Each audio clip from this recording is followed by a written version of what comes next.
창세기 22장 1절부터 2절 말씀. 그 일 후에 하나님이 아브라함을 시험하시려고 그를 부르시되 아브라함아 하시니 그가 이르되 내가 여기 있나이다.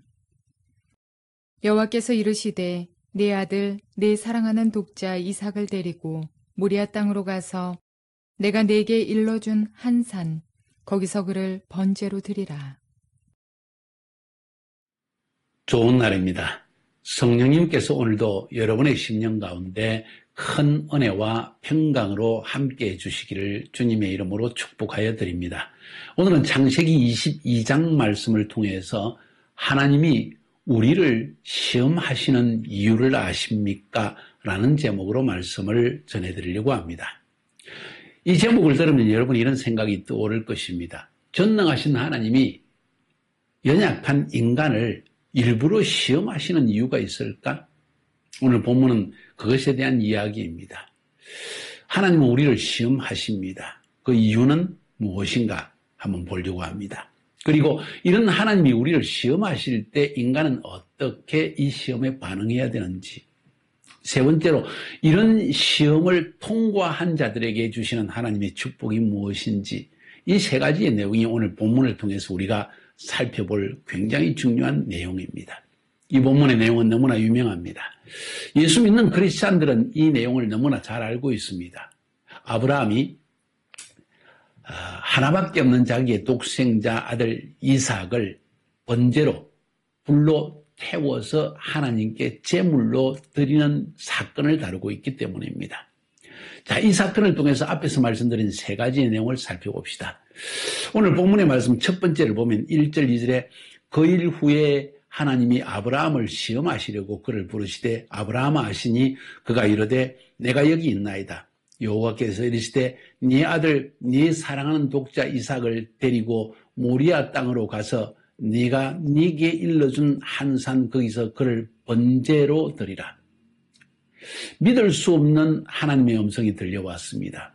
아브라함에게 말씀하시기를 내가 너에게 준 독생자 하나밖에 없는 아들 이삭을 내가 너에게 지시할 땅으로 가서 그 땅에 그 산에서 네 아들 독자 이삭을 번제로 나에게 바쳐라. 제물로 바쳐라. 그 당시에 문화에서는 자기의 아들을 신에게 제물로 바치는 일들이 종종 있었던 일이라는 것을 우리는 고고학적 사례를 통해 알고 있습니다. 중요한 사실은 하나님께서 아브라함에게 이것을 명령했다는 것입니다. 오늘 본문에 보니까 그 일 후에 하나님이 아브라함을 시험하시려고 그 일 후에라는 것은 바로 이 태어난 하나밖에 없는 이삭 때문에 가정에 분란이 일어난 그 이후의 사건을 다루고 있습니다. 얼마나 귀한 아들입니까? 하나밖에 없는 아들입니다. 100세에 사라가 90세에 낳은 아들입니다. 얼마나 애지중지하겠습니까? 입에 넣고 깨물어도 조금도 아프지 않을 정도의 귀한 아들입니다. 그런데 그 아들을 독생제로 바치라. 쉽게 이야기하면 너에게 가장 귀중한 것을 나에게 바치라는 하나님의 음성이 들려왔습니다. 그런데 그 하나님의 말씀은 바로 아브라함을 시험하기 위한 말씀이었다고 성경은 말하고 있습니다. 아브라함을 시험하시려고 그를 부르셨다. 자, 여기서 한번 멈춰봅시다. 하나님이 인간을 시험하십니까? 그렇습니다. 시험하십니다. 왜 시험하십니까? 시험하시는 이유가 무엇입니까? 그것은 그 사람이 얼마나 하나님이 신뢰하는지를, 얼마나 믿는지를 그것을 알아보기 위해서입니다. 사람은요, 하나님을 믿는다고 하면서도 사실 그 마음속에 삶의 어려움이 닥치면 의심하게 되어집니다. 하나님이 살아계실까? 실제로 나를 도우실까? 나를 사랑하실까? 여기서 하나님은 먼저 우리를 통해서 위대한 일을 하기 원하시지만은 우리 안에 하나님을 믿는 신뢰의 강도가 얼마나 큰지를 알기를 원하십니다. 하나님과 우리의 관계는 믿음의 관계입니다. 부모와 자식 간의 관계도 믿음과 신뢰의 관계이고 친구와의 관계도 믿음과 신뢰의 관계라고 말할 수 있습니다. 이 신뢰의 관계 금이 간다면 이런 이루어질 수 없는 것입니다. 막 믿고 뭔가를 맡긴다는 것은 있을 수 없는 일입니다. 마찬가지입니다. 하나님께서도 아브라함을 통해서 큰 민족을 이루시고 아브라함을 통해서 한 씨앗을, 그 자손을 주셔서 그 아들을 통해서 열방을 구원하는 엄청난 계획을 가지고 있습니다. 그런데 만약 아브라함과 하나님 사이에 신뢰의 관계가 형성되지 않다면, 하나님은 아브라함을 신뢰하지만 아브라함이 전적으로 하나님을 신뢰하지 않는다면 하나님이 아브라함을 통해서 하고자 하는 일은 이루어질 수가 없기 때문에 하나님은 아브라함의 믿음을 한번 시험해 보려고 하는 것입니다. 이 시험을 통해서 아브라함 자신도 하나님을 얼마나 신뢰하고 있는지, 얼마나 믿고 있는지를 스스로 알 수 있는 기회를 주시는 것입니다. 사랑하는 여러분, 신명기에 8장 16절부터 17절까지에 보면 성경은 이렇게 기록하고 있습니다. 네 열조도 알지 못하던 만나를 광야에서 내게 먹이셨나니 이는 다 너를 낮추시며 너를 시험하사 마침내 내게 복을 주려 함이니라. 또 두렵건대 내가 마음에 이르기를 내 능과 내 손의 힘으로 내가 이 재물을 얻었다 할까 하노라. 하나님이 광야에서 이스라엘 백성들을 시험하셨다는 것입니다. 광야를 통과하게 했다는 것입니다. 인생의 광야를 통과하게 하신 이유는 시험하기 위한 것이라는 것입니다. 배고픔도 당하고 원수의 공격도 당하고 내적인 두려움과 이런 어려움을 당하기도 하지만 그 가운데서 얼마나 내 백성이 하나님의 약속의 말씀을 신뢰하는지를 시험해 보려고 하는 것입니다. 이 시험을 통과한 자에게 하나님이 약속하신 축복을 주기 위해서입니다. 그래서 우리의 삶에 하나님의 시험을 통과하는 것은 굉장히 중요한 일입니다. 어떤 시험입니까? 대단한 시험이 아닙니다. 그러나 가장 중요한 시험입니다. 그것은 믿음의 시험이라고 말할 수 있습니다. 하나님을 얼마나 신뢰하느냐, 하나님을 얼마나 믿느냐, 하나님의 약속이 성취될 것을 얼마나 너는 소망하고 있느냐, 이런 것을 우리 심령 속에 얼마나 그런 것이 자리 잡고 있는지를 하나님은 알기를 원하시는 것입니다. 이런 시험을 통과하게 되어질 때 하나님은 여러분과 저에게 하나님이 하시고자 하는 그 일을 맡겨주신다는 사실을 여러분은 인식할 수 있기를 바랍니다. 오늘 이 22장 그 첫 번째 부분에서 우리가 배워야 할 중요한 내용은 하나님은 시험하신다. 하나님은 반드시 여러분의 삶에 시험을 하십니다. 저도 한국에서 예수 그리스도를 나의 구주로 영접하고 하나님의 종으로 부르심을 받았습니다. 쉽게 이야기하면 하나님이 나를 부르신 것이고 또 다른 말로 표현하면 하나님은 나에게 약속을 주신 것입니다. 내가 너를 통해서 한 민족 가운데, 한 나라 가운데, 한 지역 가운데 구원의 역사를 이루어내겠다. 다시 말해서 하나님은 나와 일하시겠다는 것입니다. 그런데 내 믿음이 어느 정도로 있는지, 하나님이 나를 먹여 살리시는 분인지, 내 삶을 인도하시는 분인지, 나를 책임지시는 분인지, 하나님은 내가 얼마나 그것을 믿는지를 하나님은 알기를 원하시는 것입니다. 그래서 6년간에 걸쳐서 독일에서의 유학 생활을 통하여 하나님은 저를 시험하셨습니다. 첫 번째는 물질의 시험이었습니다. 아무런 도움이 없습니다. 저희 집이나 저희 처갓집이나 또 저를 파송한 교회도 없었고 돕는 사람이 아무도 없는 상황에서 다시 말해 광야와 같이 버려진 상황이 독일에서의 유학 생활이었습니다.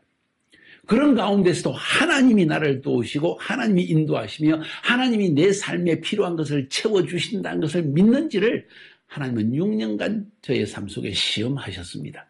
그리고 그 6년 동안 거의 아무런 도움도 사람에게서 저희 부모로부터나 저희 처갓집으로부터나 혹은 저를 파송한 교회도 없으니까 도움을 받을 길이 없는 상황 속에서 하나님이 나를 먹이신다는 것을 저는 하나님은 저를 배우게 하셨습니다. 그리고 6년의 기간 동안 한 번도 굶은 적이 없습니다. 할렐루야.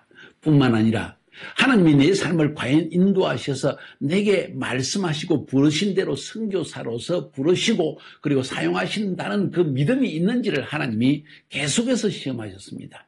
어떻게요? 6년 동안 독일 생활을 하면서요. 얼마나 두려움이 있었는지 모릅니다. 내 안에 두려움입니다. 어떤 두려움입니까? 하나님이 정말 나를 부르셨을까? 하나님이 정말 나를 위해서 보내실 선교지를 예비해 놓으셨을까? 내 인생이 앞으로는 어떻게 되어질까? 나를 파송한 교회도 없고 내가 정식으로 마친 교단의 신학교도 없고 뿐만 아니라 내 부모도 내 처갓집도 예수를 믿지 않는 집안인데 과연 누가 내 삶을 도울 것인가, 인도해 주실 것인가, 이런 두려움과 이런 근심이, 이런 염려와 이런 의심이 종종 저를 괴롭히긴 했습니다. 그 6년의 기간 시험의 기간이었습니다. 하나님이 일부러 마치 광야에 저를 버려놓은 것처럼 시험하신 것입니다. 감사하게도 저는 그 시험을 통과했습니다. 어려움이 있었습니다. 두려움도 있었고 물질적인 어려움도 있었지만 그때마다 무릎 꿇고 기도했을 때 하나님께서 아들아, 내가 너를 지금 연단시키고 시험하고 있는 것이라는 것을 느끼게 해주셨습니다. 그리고 저는 하나님, 죽으면 죽을지라도 저는 주님의 약속의 말씀을 붙들고 신뢰하며 살아가겠습니다 하고 결단을 했다는 것입니다. 하나님은 그 결단을 귀히 보신 것 같습니다. 참 부족하고 참 연약하고 참으로 이 모든 하나님의 위대한 사역을 할 수 있는 능력이 없는 존재임에도 불구하고 하나님은 저를 축복하셔서 카자흐스탄에서 21년간, 아니 지금 30년이 넘게 카자흐스탄 교회를 위해서 섬기고 사역할 수 있는 축복을 주시고 카자흐스탄뿐만 아니라 실크로드 전 지역, 이제는 아랍 지역까지 이스라엘까지 포함한 왕의 대로 사이까지 저희를 이끌어 주신 것이 얼마나 감사한지 모릅니다. 오늘 여러분에게 말씀드리고자 하는 메시지의 중요한 내용은 무엇인가 하니 하나님은 우리를 시험하신다는 것입니다. 왜 시험하십니까? 하나님이 어떻게 우리를 시험하십니까? 우리를 복주기 위해서 시험하시는 것입니다. 아브라함이 이런 시험을 통과했을 때 주시는 축복은 나중에 알아보려고 합니다. 엄청난 축복입니다. 아브라함은 축복의 근원이 되어집니다. 열방을 구원으로 이끄는 위대한 하나님의 믿음의 조상이 되어집니다. 시험을 통과했기 때문입니다. 하나님은 여러분의 삶 가운데서 이런 시험을 통과하는 믿음을 보이기를 원하십니다.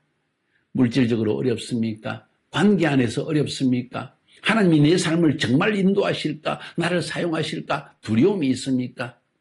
이 시험을 여러분이 이겨낼 때 하나님은 여러분을 사용할 수 있는 것입니다. 그때 시험을 통과했을 때 여러분 심령 속에 하나님이 나와 함께 하신다는 확신이 깃들게 되어지고 하나님이 내게 주신 말씀을 향하여 돌진할 수 있는 담대함과 믿음이 생겨나기 때문에 이것은 매우 중요한 것입니다. 사랑하는 여러분, 꼭 하나님이 주시는 시험을 통과하는 여러분이 되기를 주님의 이름으로 축복합니다. 자, 그러면 이런 시험을 당했을 때 아브라함은 어떻게 이 시험을 통과했을까요? 아브라함의 이야기를 한번 들어봅시다. 오늘 첫 번째 부분에서는 한두 가지만 말하고 이제 내일 두 번째 시간에 22장을 다시 한번 여러분과 살펴보기를 원합니다. 자, 먼저 3절부터 10절까지 보면 아브라함이 하나님이 시험을 받았을 때 어떻게 행동했는가 하는 것을 볼 수 있습니다. 그리고 어떻게 축복을 받게 되었는가. 그 첫 번째, 아브라함이 축복을 받게 된 가장 중요한 이유, 아브라함이 시험을 통과할 수 있었던 가장 중요한 이유가 뭔지 아십니까? 첫 번째는 하나님의 음성에 민감했기 때문입니다. 하나님의 음성을 듣는 사람이었습니다. 오늘 본문에 보니까 1절 2절에 아브라함아 하니까 아브라함이 내가 여기 있나이다. 사랑하는 여러분, 너무 쉬운 이야기인 것 같지만은 이것은 아브라함이라는 한 인물이 하나님의 음성에 얼마나 민감한 삶을 살아갔느냐 하는 것을 보여주는 굉장히 중요한 구절입니다. 하나님이 아브라함이 내가 여기 있나이다. 무슨 이야기입니까? 하나님과 아브라함과의 관계는 친밀한 교제의 관계였다. 아브라함은 늘 하나님의 음성을 듣는 관계였기 때문에 하나님이 시험하는 그 시험의 음성을 들을 수 있었고 그 다음에 순종할 수 있었다는 것입니다. 먼저는 하나님의 음성을 매일 들으며 살아가는 삶이었습니다. 앞에서 우리가 배운 것처럼 아브라함의 인생의 라이프 스타일에 두 가지 중요한 특징이 있다고 그랬죠. 가는 곳마다 그는 제단을 쌓았다. 예배하는 사람이었다. 매일 예배하는 사람이었다. 특별히 직장을 옮긴다든가 이사를 한다든가 새로운 관계가 형성되어졌을 때 뭔가 새로운 일을 시작할 때마다 그는 항상 하나님께 예배드리는 사람이었다. 두 번째, 그는 여호와의 이름을 불렀더라. 기도하는 사람이었다.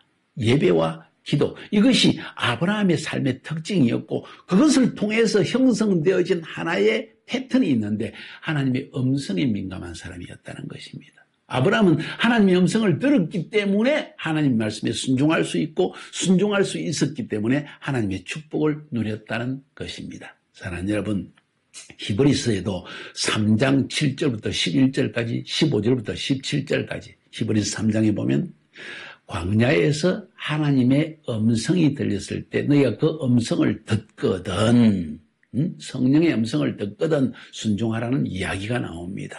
우리 크리스찬 삶에 있어 가장 중요한 요소가 바로 이렇게 하나님의 음성을 듣는 것이라는 것을 이야기하고 있는 것입니다. 심지어 믿음도 들음을 통해서 납니다. 하나님의 복음의 메시지를 들을 때 그 들음을 통해서 우리 안에 믿음이 생겨나는 것처럼 하나님과의 관계를 형성하는 것이 얼마나 중요한지 모릅니다. 제가 즐겨 여러분에게 말씀드리는 빌립보서 2장 13절의 말씀은 이런 말씀이지 않습니까? 너희 안에서 일하시는 분은 성령 하나님이시다.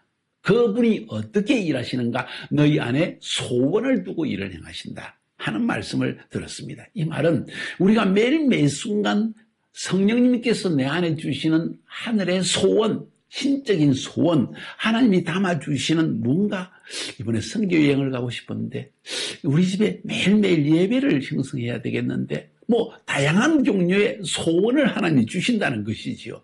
그 소원을 따라 살아가는 것이 중요하다는 것입니다. 그런데 그 소원은 하나님과의 관계가, 친밀한 관계가 형성된 사람에게 주어지는 것이고 그 음성을 듣는 일이 우리 삶에 이렇게 중요하다는 것입니다.